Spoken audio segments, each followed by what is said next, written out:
एक बार जब एक अमेरिकी महिला स्पीकर ने भारत पर तंज कसते हुए कहा कि भारत में एक विशेष पार्टी के नेता औरंगजेब का नाम आगे करके भारत के मुसलमानों पर अत्याचार कर रहे हैं, इस पर उसी मीटिंग में मौजूद एक भारतीय व्यक्ति ने कुछ ऐसा जवाब दिया कि स्पीकर बिल्कुल चुप ही हो गई।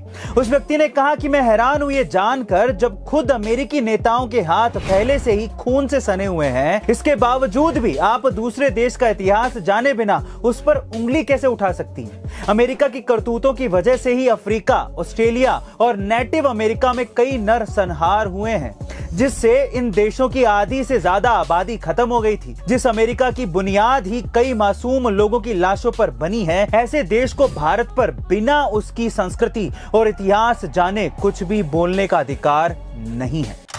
महेंद्र सिंह धोनी के गिल्ले उखाड़ के कैसे एक लोकल बॉलर इंडिया का स्टार बॉलर बन गया था, चलिए जानते हैं। गाइस, ये बात है साल 2015 की, जब झारखंड और गुजरात के बीच विजय हजारे ट्रॉफी का एक मैच चल रहा था। धोनी के इस मैच में झारखंड टीम का हिस्सा होने के कारण स्टेडियम खचाखच भरा हुआ था और धोनी के नारे लग रहे थे। इस मैच में धोनी बल्लेबाजी करने के लिए आए और पहली ही गेंद में पवेलियन लौट गए, क्योंकि एक 23 साल के गेंदबाज की गेंद ने धोनी का मिडिल स्टंप उखाड़ दिया था।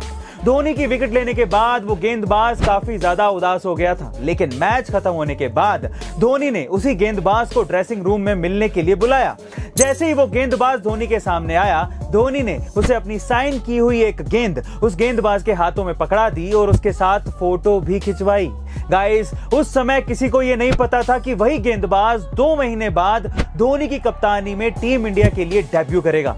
आज हम उसी स्टार गेंदबाज को बूम बूम बुमराह के नाम से जानते हैं। आपको ये सुन के कैसा लगा कमेंट सेक्शन में जरूर लिखिएगा। मिलते हैं अगली वीडियो में। हरियाणा के कृष्ण भक्त के साथ एक ऐसी अद्भुत घटना घटी जिस पर विश्वास करना मुश्किल है। अब ऐसा क्या हुआ था, चलिए जानते हैं। दरअसल फरीदाबाद के त्यागी मार्केट में रहने वाले राहुल स्वामी के सपने में एक दिन भगवान कृष्ण स्वयं आए और बोले कि मैं तुम्हारे पड़ोसी के घर के नीचे जमीन में हूँ, मुझे तुरंत वहां से निकाल लो। लेकिन राहुल को लगा कि बस एक सपना है, इसलिए उसने ध्यान नहीं दिया। लेकिन जब ये सिलसिला 1 साल तक चलता रहा तो एक दिन राहुल ने सपने में ही कृष्ण भगवान से कहा, हे भगवान, मैं पड़ोसी के घर में कैसे खुदाई कर सकता हूँ, आप मेरे घर पे आ जाइए, मैं आपको निकाल लूंगा।